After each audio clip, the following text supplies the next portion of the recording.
In this video, I'm going to be doing a little bit of an experiment. I'm going to be comparing this studio mic attached to my backpack and this Sony ECM W2 BT. I'm going to be traveling to Japan later this year, and I want to figure out what I'm going to be taking with me. Also, do you guys hear that white noise in the background for this thing? How do you fix it?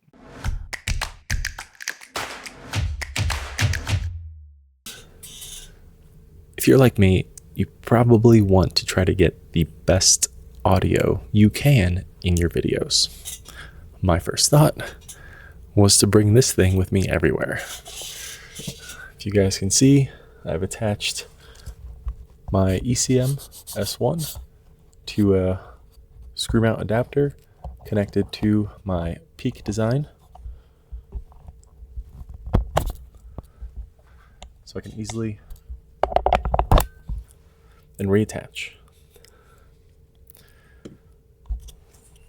So I can easily remove and reattach on a moment's notice. The problem, of course, being that this is a little bulky. Depending on how you're traveling, this might be okay for you. It is right in front of your face. You're going to have really clear audio, as you guys can already see from this initial introduction. That being said, I want to do a test how this sounds out in the field as I'm walking around with some background noise. I also have this thing, the Sony ECM W2 BT. This was my first kind of entry to the Sony audio ecosphere, per se. The problem, though, is that, of course, the audio doesn't quite match this thing. I'm trying to figure out if that is okay, because it is compact, lightweight, and I want to test to see how this sounds in regular everyday environments. The problem that I noticed is that this thing has a slight white noise background hiss, and I'm trying to figure out how to fix it. Not sure if that's just something that I can do in post-production, or if a lav mic will be able to fix it. Being said, I'm also trying to figure out if I want to bring a lav mic with me on my travels. So I'm going to do a few tests, and if you guys have any recommendations on how to get rid of this hiss, if this doesn't get fixed using one of the three methods that I can think of, let me know. Also, should I upgrade to the ECM W3? Let me know your thoughts. All right. So first test, obviously Sony ECM S1 in a controlled studio environment. I'm going to be testing back and forth. I have the ability to adjust the sound on here. I leave it at a 7. This is the, I believe, I'm at low noise. Oh, I am at noise cancellation. I'm going to remove it down to the LC, and this is how my voice sounds like now. And I'm going to go back down again to turning everything off. And this is how my voice sounds with nothing on. Right now, I'm also in a omnidirectional pattern, so that I can, when I walk around, I'm going to have the ability to not only hear my voice, but the background. I think depending on if I'm walking around downtown Tokyo, I'm probably going to change it to this setting. The very, very top one, to where it's only focused on my voice and you can barely hear the background as I'm talking throughout my videos. That being said, I'm also curious to see how the stereo, this is the stereo, to see how this sounds in an environment as I'm walking around, to see if it's something that I would want to use more often to get more of the real world type listening environment for you guys. The only concern that I have with this is that I'm also going in the rainy season, and I don't think this thing is waterproof, so I don't know if I want to really deal with that. All right, so Now we're going to switch it over to the ECM W2 BT. All right, now that I've switched over to the ECM W2 BT, what do you guys think? This is the sound completely unedited, hitting directly to the camera system right now. I'm not exactly sure if there's a hiss going on or not. There definitely is. That's something I'm going to be able to hear in the background, or once I actually listen to it in my editing software. So let me know what you guys think here.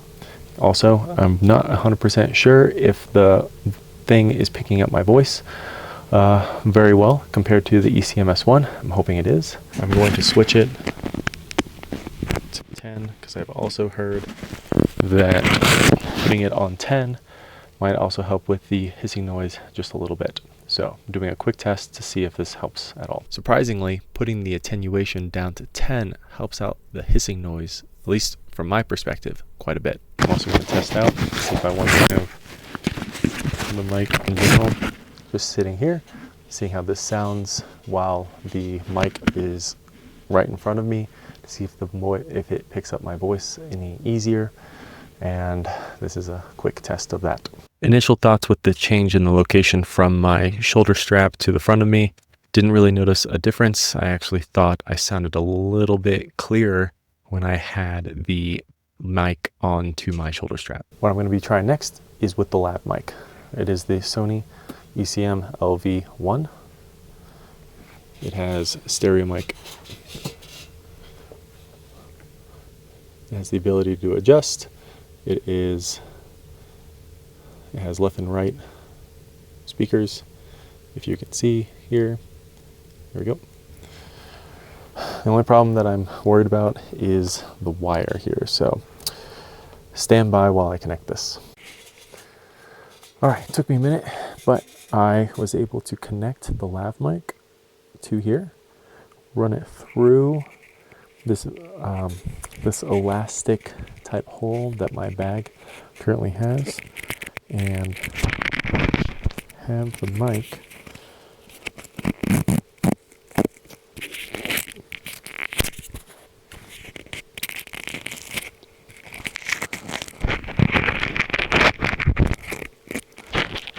sit right here. So I think from a purely aesthetic perspective, I think this works. Now, not sure if the hissing is still there. I'm going to go through with it in a second, but what do you guys think about this specific audio recording with the Lav mic connected to the ECM W2 BT? I realized that I had the attenuation still down at 10. So now this is a test with the W2 BT again, with the Lav mic with no attenuation at all. So seeing how this sounds, is there a hiss, is there not? Additionally, I kind of just want to test to see if I keep everything up here on my shoulder strap, can I still be heard? How does it sound? Let me know your thoughts with this. Because then I don't even have to have anything here. I can just keep everything up here on the shoulder strap with my MOLLE webbing, and honestly, I think it's a little bit cleaner and a little bit easier to walk around overall. All right, next final test. I'm going to be using the W2 BT with the Lav mic. I'm going to be testing it out with the post-production studio noise cancellation, studio editing, post-production stuff. I use Descript for my videos, and so I'm going to see how this applies using the Lav mic Flow for this one. Also, in addition, I'm going to do it completely without anything, because I think the hissing noise was worse, using zero attenuation, no Lav mic connected. So I'm going to see if Descript can actually help with the hissing in the background as I do this editing in a studio environment. So let me know what you guys think. I'm going to be using it with this specific audio right now. So honestly, I thought that sounded really good. And I think I made the initial decision to keep with the ECM W2 BT and the Lav mic, keeping the attenuation up to 10, and then also using the Descript studio sound editing software in the background for all my future videos.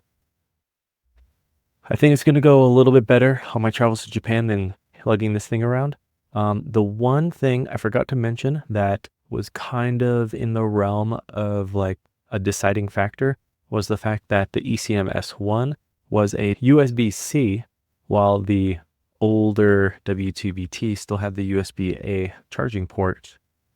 At first, thought it was going to be a little annoying, but I think saving a little bit of money, I might just keep what I have and using this on my trip. But let me know what you guys think. Which one of the audio edits did you prefer? And would you guys be brave enough to bring the ECM S1 on your trip overseas?